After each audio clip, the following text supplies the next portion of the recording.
BPL ফুটবলে শুক্রবার বড় match. Defending champion Bashundhara Kings নামবে মোহামেডানের বিপক্ষে। কুমিল্লায় ম্যাচ শুরু দুপুর 2:30টায়।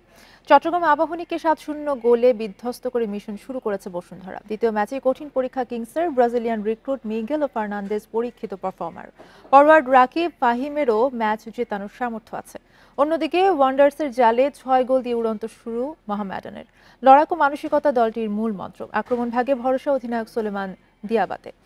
প্রথম ম্যাচে করেছেন জোড়া গোল। মৌসুম শুরুতে চ্যালেঞ্জ কাপে দু দলের লড়াই হয়েছিল জমজমাট, যেখানে পিছিয়ে থেকেও 3-1 গোলে ম্যাচ জেতে বসুন্ধরা।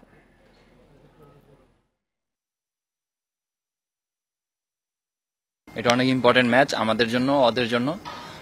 আমাদের অ্যাওয়ে ম্যাচ কুমিল্লাতে, তো সেখানে আমরা অলরেডি একটা ম্যাচ খেলেছি ব্রাদার্সের সাথে। আমরা মাঠ সম্পর্কে খুব ভালোভাবে জানি, কিভাবে খেলতে হবে কোচ আমাদের কালকে ভালোভাবে বলবে, আজকেও বলেছে।